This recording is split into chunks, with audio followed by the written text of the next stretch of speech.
下面只是一口气念了这么多节的经文哦，这78篇诗篇第78篇是在诗篇里面稍微较长的最后一篇的那个诗篇，今天我要使用这个诗篇78篇来跟大家分享有关于神的信实和这个恩典。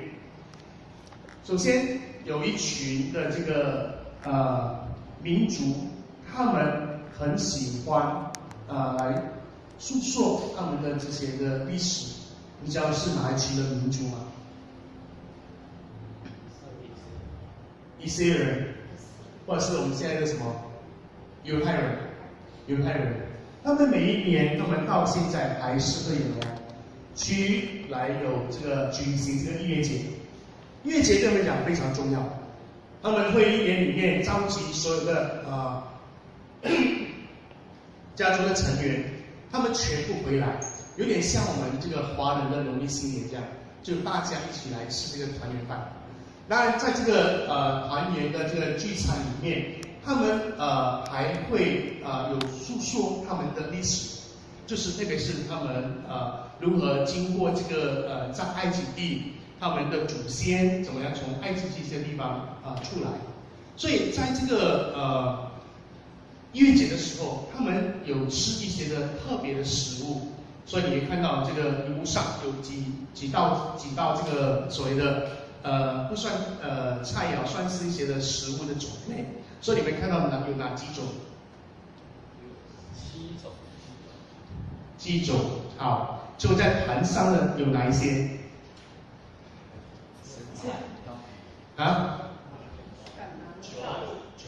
？OK， 中间那杯了哦 ，OK， 不要紧。好，然后旁边围绕的是什么呢？生菜沙拉，不吃吗？还有什么？OK， 它有蛋对吗？然后有苦菜，然后还有类似生菜，但是那个是一般他们会用这当季的蔬菜，当然有些用芹菜哦。然后还有呢，那个就是再下来是那个一种类似综合派的那个果泥这样的那个食物来做成的。哦，这些都有意义的。另外再下来是那个所谓的羊的那个骨头哦，那个骨头哦，还有就是盐水。另外在外面的那个四方形的是什么呢？五酵饼对，五酵饼好是。他们为什么要吃这些食物？你知道吗？逾越节有没有参加过吗？有吃过吗？好，没关系哈，这些都是有意义代表的。他们吃苦菜是要表示他们在那个埃及地他们受苦，纪念他们的当地的受苦。还有那些羊骨头就表示他们在离开的时候有献祭那个逾越节献祭逃过这个被杀那个命运还有那个泥呢，那个所谓的综合派类似这样的，就是类似好像那个他们混合在当地，他们做这个砖头啦等等见他们的受苦的那个过程等等这也是他们的食物。所以他们在逾越节用餐进行家庭礼拜的时候，他们也会有举行这个家庭的礼拜，很特别。那不是来大家来吃喝就完了，不是，他们会有这样一个家庭礼拜，而其中呢，他们会让孩子们来参与。他们其中有一项是叫做互动的问答。他们问什么呢？他们总共问了几个问题。那些小朋友就问说：“请问为何今晚我们要特别吃这个无酵饼？”然后呢，为什么要吃苦菜？还有呢，就是为什么吃绿色的蔬菜要沾2次的盐水？然后呢，第4个就是为什么要靠着椅背来吃饭？这些是他们会问的问题。这个问题其实表示说，让他们这些特别是年轻的一辈，他们能够再一次的回忆，再一次的记得当初他们的祖先曾经在埃及地他们所受的苦。那无酵饼是因为来不及要弄成发酵，所以他就带走这样。还有苦菜呀，还有沾盐水，表示他们流着泪水那种的，在当时所面对的那个所谓的困难跟这个苦难所以这个逾越节他们有非常非常重要的一个意义在，就是他们会一代一代的去回忆，通过回忆，然后通过诉说过去曾经在埃及地的这个受苦、被折磨的这些的经历跟事件，然后呢，就是感谢神，他们让他们能够得到这个救赎的恩典，然后呢，带领他们从埃及地，然后离开了，进入到迦南地，然后一直到现在为止。感谢神，让他们得到这个自由和这个全新的这个人生。所以为什么他们犹太人一直会有这个逾越节在这个进行跟举行？他很重要的目的是说要帮助每一代的这个人，他们不要忘记神的信实和他的恩典。因为他是透过历史来去告诉他们，如果没有，比如说可能有几代忘记了这些事情的话，下面那几代不记得了，他们就会怎么样？就会渐渐忘记神的这个信实恩典。所以他们犹太人很重要的一点就是说，希望透过这样的逾越节，能够建立他们更强的一个信心，说，神还是在看顾我们，神还是在眷顾我们，所以没有离开我们。过去他怎么去照顾我们，现在也是这样照顾我们。你要让他们能够说有这样信心来去迎接未来新救赎的到来。对他们来说，他们也认为说，弥赛亚还没有来到，还会再来帮助他们。所以这是很特别的，在这个犹太人当中，他们这么的为什么会这么看重这个逾越节，也为什么会守节的这个重要的目的和这个意义。好，这个呢是因为我要进入来讲，就是诗篇第78篇。当你在看诗篇78篇的时候，我有鼓励大家说要看诗篇77篇，因为这个亚萨这个诗人特别，他在这方面他有说，我告诉你们一个很特别的这个好像类似好像揭开秘密的那种的说话。而在之前呢，就你看回到78篇，他有告诉你为什么他会这么说这78篇。因为你看回诗篇77篇的时候，他会告诉他遇到了一个很大的这个灾难，或者是一个患难。这个患难让他怎么样呢？让他整个人他的内心非常的这个痛苦，痛苦到怎么样？他痛苦到怎么样？他痛苦到夜间都不能够通过夜间的不住的祷告之后，他还是没有办法得到安慰，甚至没有办法睡觉。我不晓得大家有没有曾经遇过这样的一个困难，一个困境。有没有睡过晚上会不会睡觉？有没有？除了说打电动、看什么影集之外，我相信在座我们每个人都或许是有这样一个，就是我们遇到一些的问题，让我们晚上都没有办法入眠的。这表示说这个事情对你影响很大，这里面可能是很大的焦虑，很大的那种冲击，所以你没办法能够睡觉。所以亚萨他那时候就面对到这样一个问题。所以他在这个77篇里面，他也特别的说什么呢？他说为什么呢？这个事情会临到这个他们的民族里面，那个国家里面。你不是说你是我们的神吗？你不是说眷顾我们的吗？为什么会让这事情发生在我们的这个身上？所以他在这个诗篇77篇里面，他怎么说呢？他在第7到第5节上讲的这几句话。难道主要永远丢弃我，不再施恩吗？难道他的慈爱永远穷尽，他的应许世世废弃吗？难道神忘记开恩，因发怒就止住他的慈悲吗？这是难道他真的没有办法再承受那种压力的时候，没有办法再承受那种的痛苦的时候，所向神发出那种的所谓的呼喊，那种呼求？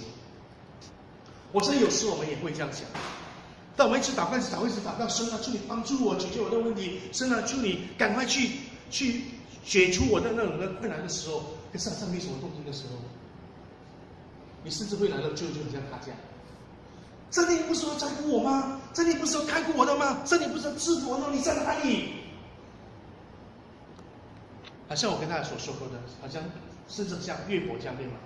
上帝，你出来接我，你出来跟我来评评理，有类似这样的一个困难，所以他说怎么办呢？就是说，究竟是不是他真的离开了我们呢？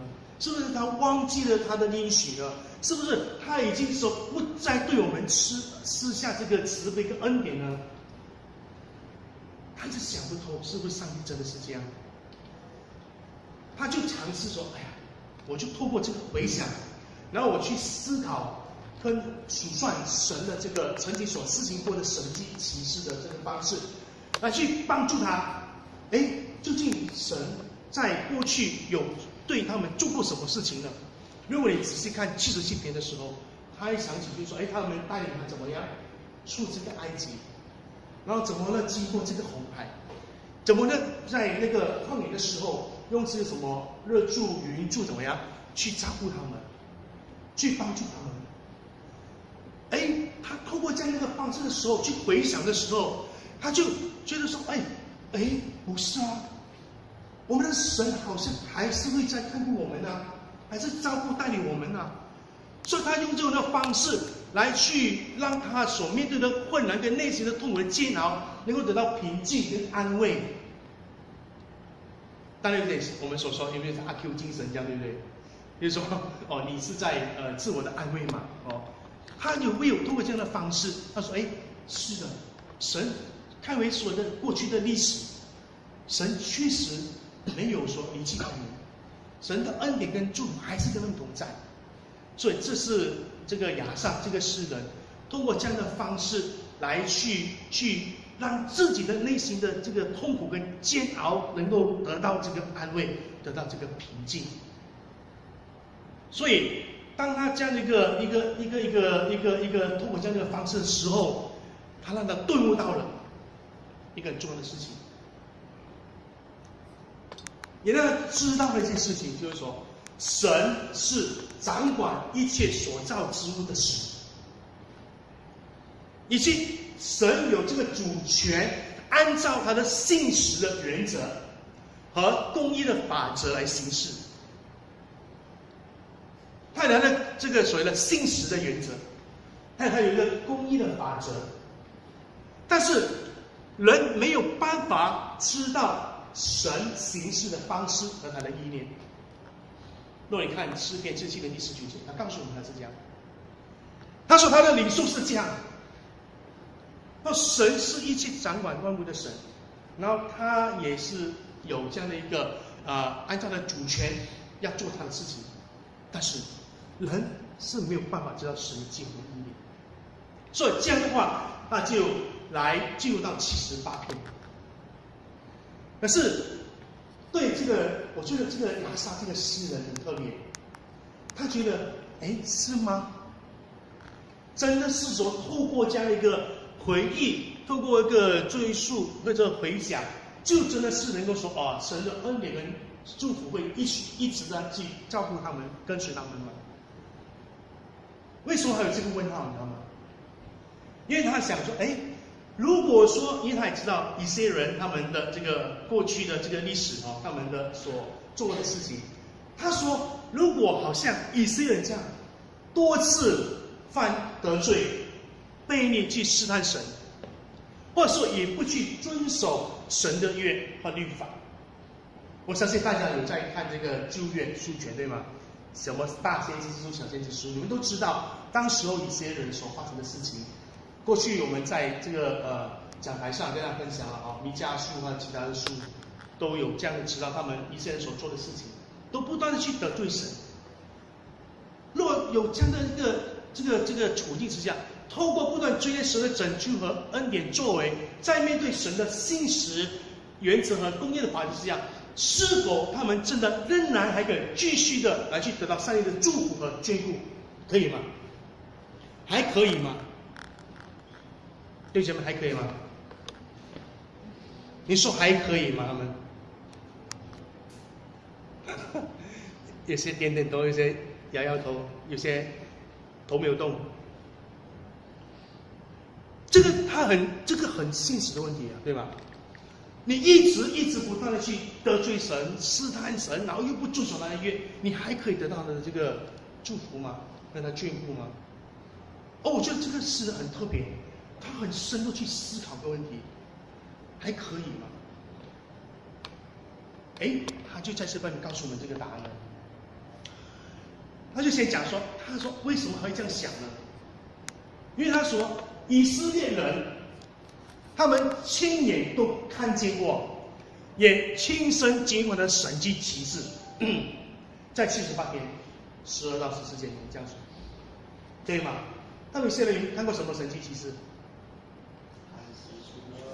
安息有水，还有呢？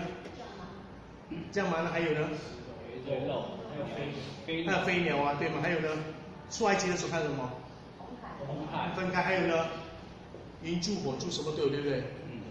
他们亲身看过，也亲身经历过这些事情。那还有什么呢？在旷野想要水喝，有没有水喝？有没有？有啊。然后呢，势力的蛮啊，我想吃什么？肉。想吃肉嘞！哇，不好吃，蛮不好吃的。我要想吃肉，有没有人吃肉？有啊。吃了又怎么样？哇，一直得寸进尺的去说不断抱怨，不断的去激怒这个神。我们看到这个就是以色列人他们在过去的历史里面所发生的事情。那我们看见就是说，就算他们有做过这些事情的时候，可是我们看见神仍然选择去原谅他们。我们现在所读的经文，对不对？是说，他们只不过是好像他们在世上这样如这一阵风这样嘛，算了哦。所以神没有放弃的去爱他们。我们所看的这经文里面，可是呢，如果你继续看下去，上学过后呢，要发生什么事情呢？他们抵达迦南地的时候，他们更嚣张，他们怎么样？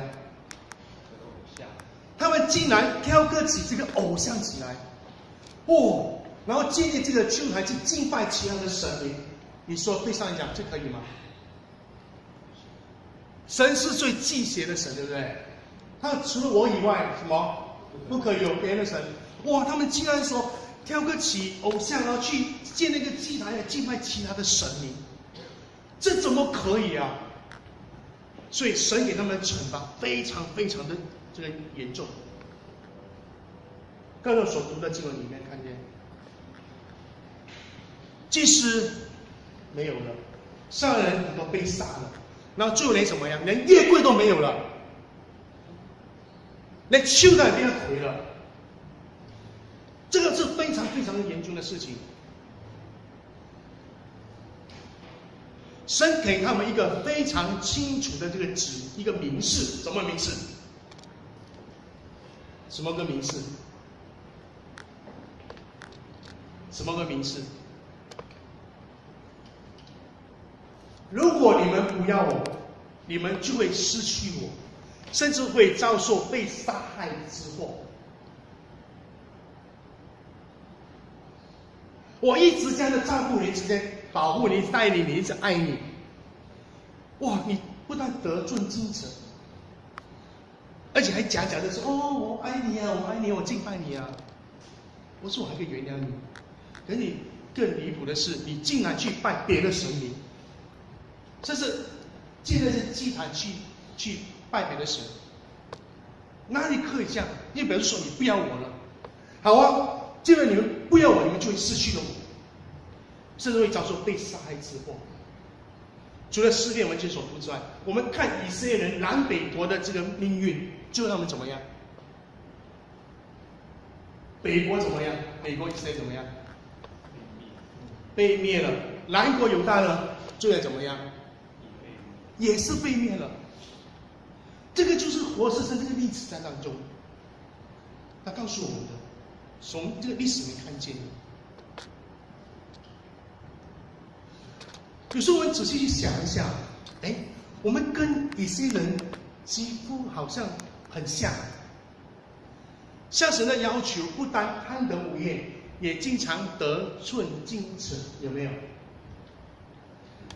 当你找工作的时候，神啊，求你给我份好的工作啊！神给你好的工作之后，神啊，感谢你给我一份好的工作，如果我的工作能够薪水有10万块一个月，工作了3个小时就好了。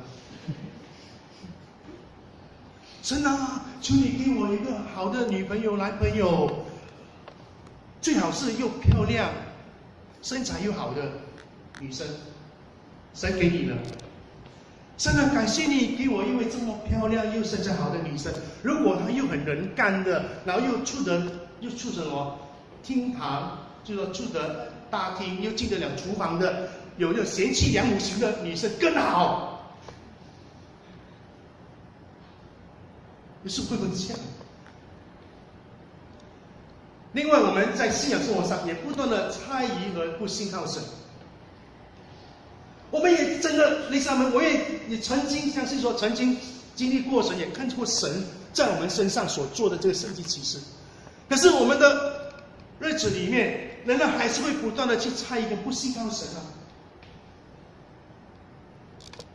有问题的时候，有困难的时候，不是说回到神的面前来寻求他的这个资源跟帮助，反而跑去别的地方去寻求资源跟帮助。你有没有看过基督徒，他们有问题的时候，他们不是回到来神的面前祷告寻求帮助，他们去哪里？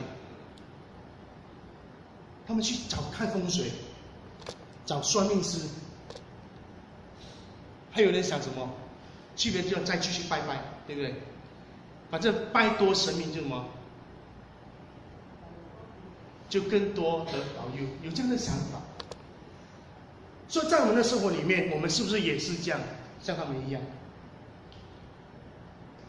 神是信实和公义的。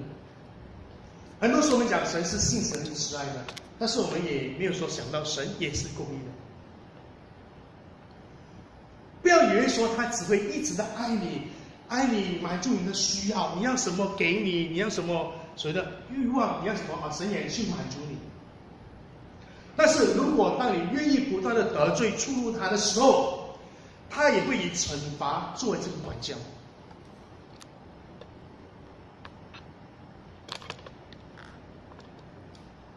有时候你要去想一下，就是说我现在面对到这个所谓的困难，我们的问题。是不是也是由我们自己所造成的？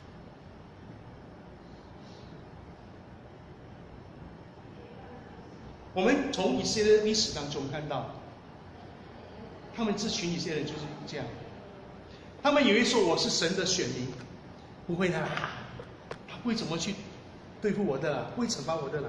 你试试看，你试试看跟神开玩笑，你试试看不断的去得罪神。以色列北国被灭，犹大南国被灭，就是最好的一个例子。你试试看，你试试看，在我面前假冒伪善，你试试看假的来在我面前敬拜我，你试试看得罪我，不断的试探我，你试试看，我会以惩罚作为管教。所以，通过这样历史当中，我觉得。亚瑟诗人带我们一个很好的一个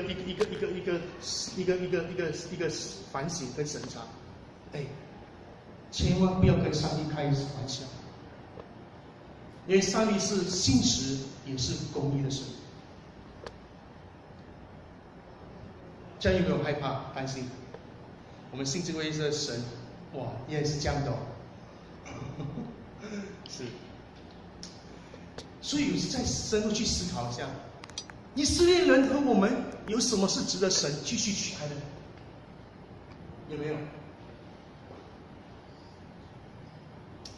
我们有什么是值得神继续爱的？有没有？有吗？我们有什么是值得神继续去爱的？是呢，孩子。所以我们长得英俊跟漂亮吗？神爱我们。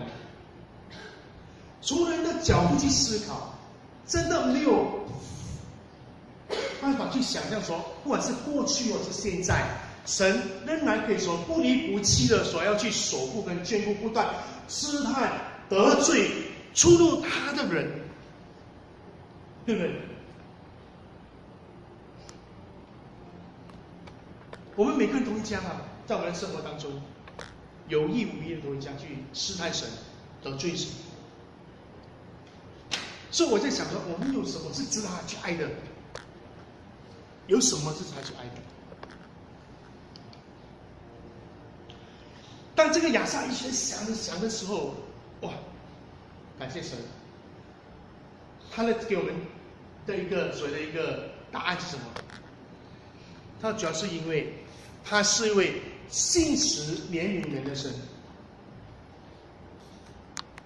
以及他遵守立下圣约的信用。什么圣约？这样是和亚伯拉罕立约，他的后裔要成为大。是就一个，就他遵守这个所谓的圣约的这个信用，然后依照他信实，所以他能够继续的去怜悯人，去爱人。他愿意不断给予人机会悔改跟回转，再次去得到他的祝福和他的救赎的这个恩典。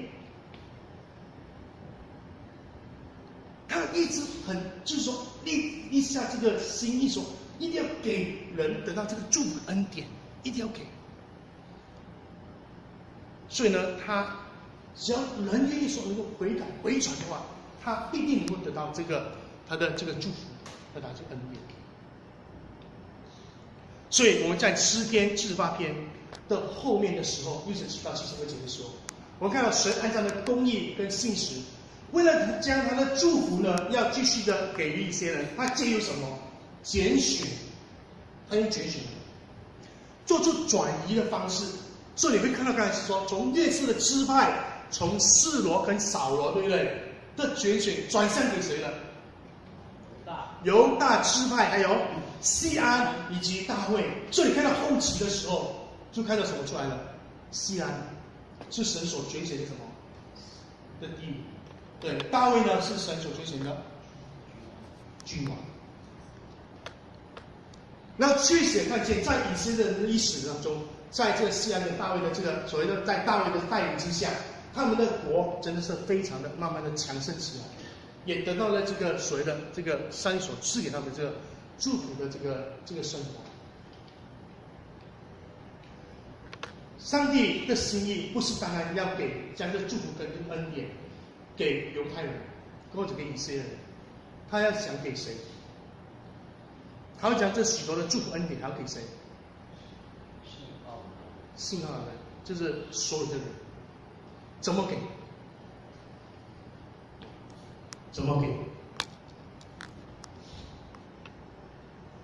他真的给想很多方法，就是什么呀？他说用耶稣基督，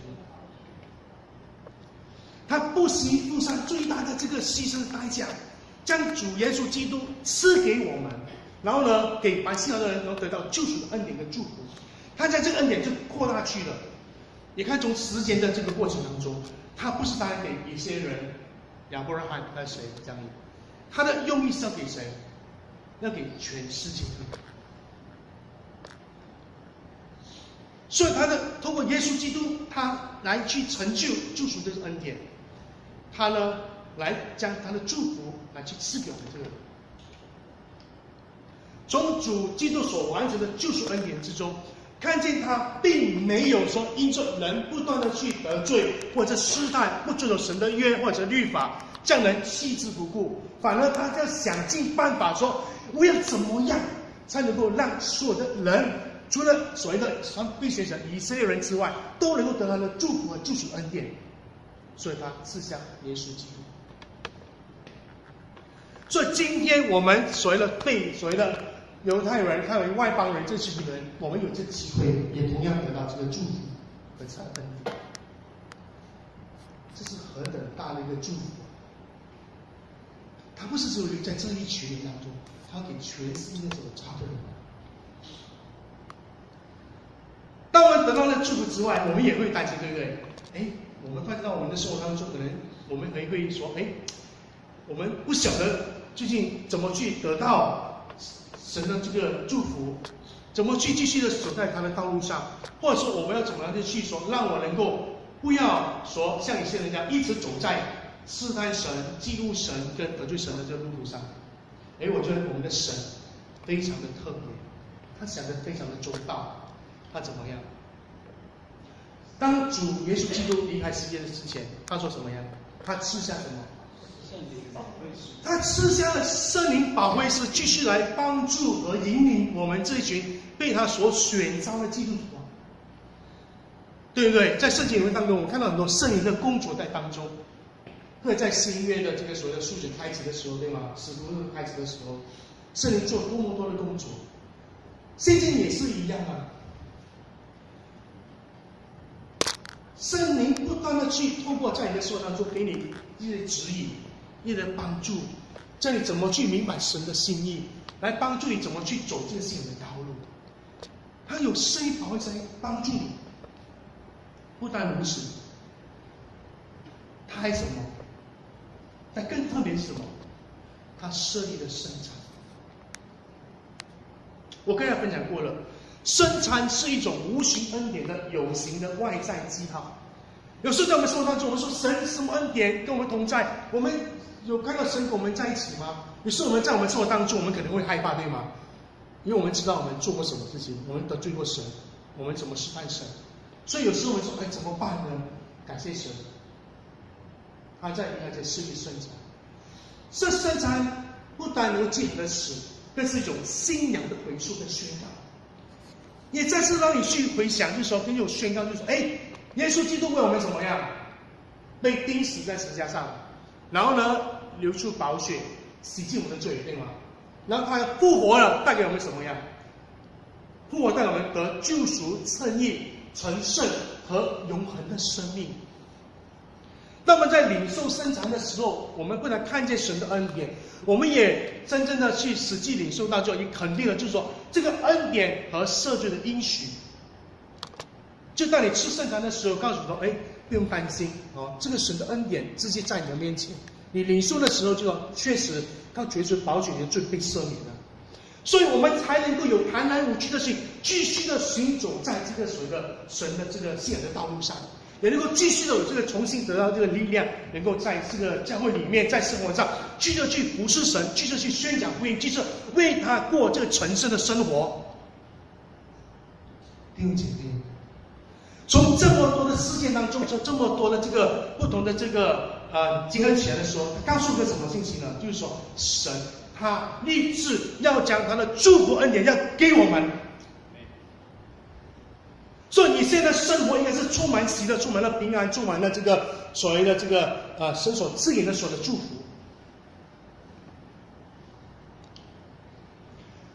信徒只要愿意在他面前悔改认罪，他就生产去安慰或者幸福软弱的信心，让信徒知晓得赦罪的确切和他的恩典永远活在神的恩典之中。这个深层的功能的意义。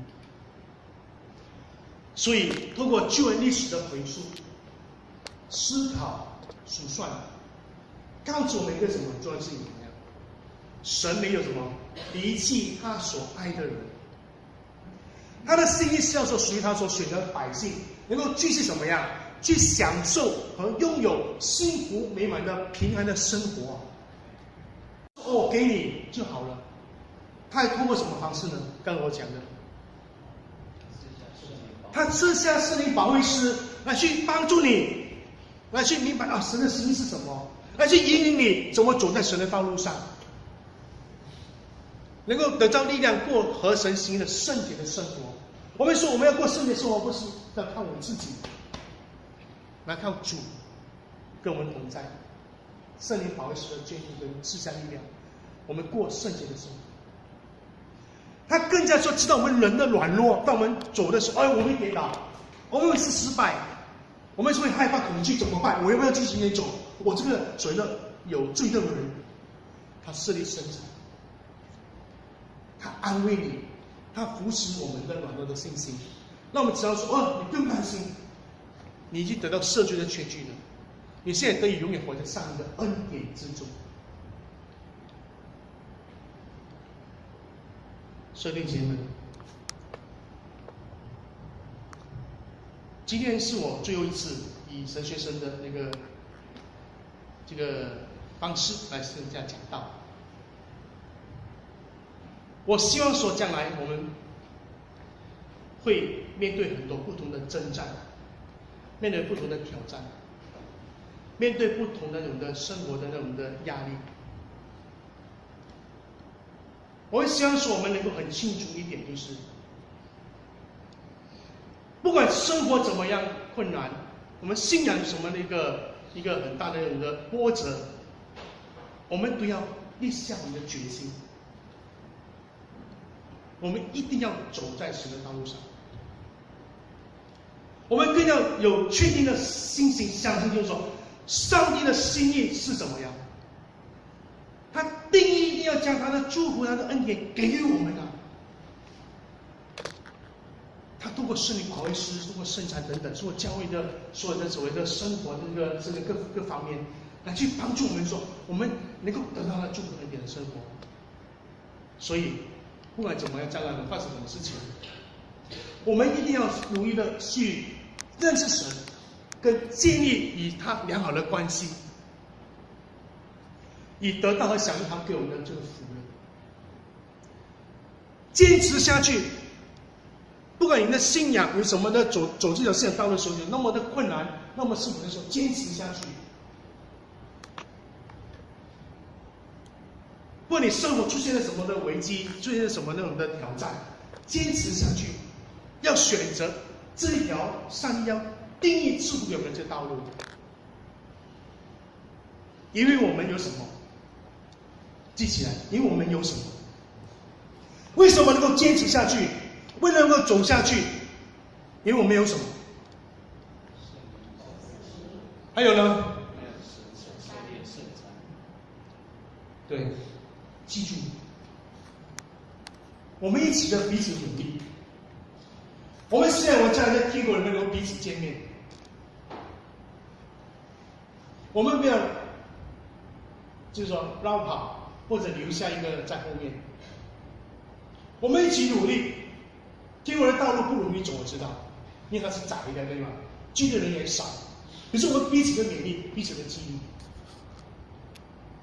我们因为我们有基督带来救赎的恩典，我们有圣灵保惠师的眷顾和引领，因为我们有圣餐给人的信心和帮助，说我们能够走在这个信仰道路上，就算面对怎么的困难、怎么的挑战、什么的压力，我还是守住我们的这个信仰。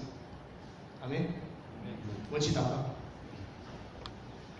亲爱的天父，我们再次感谢赞美你，感谢赞美你，能够通过今天的这个经文当中，让我们看见你是对我们这一群人是不离不弃的爱。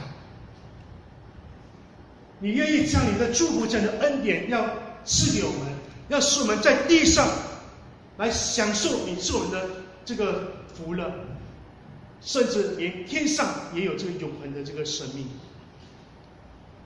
你为了让我们人能够不断的能得到你的祝福、你的恩典，你将你的爱子耶稣基督赐下给我们，使我们能够每一个人都有个机会能够得到这样的一个救赎的恩典。你更体贴我们的软弱，你更照顾我们的需要，你赐下了圣灵保惠师给我们，成为我们的帮助，成为我们的引领，使我们知道怎么活在你的这个这个心意的里面，使我们知道怎么去走信仰的道路。我们更感谢你也赐下了这个圣餐，使我们能够当我们去面对软弱的时候，当我们面对失去信心的时候，你让圣餐再次我们得到这个信心与帮助，使我们能够再次重新有力量，能够奔跑前的道路，甚至过圣洁的生活。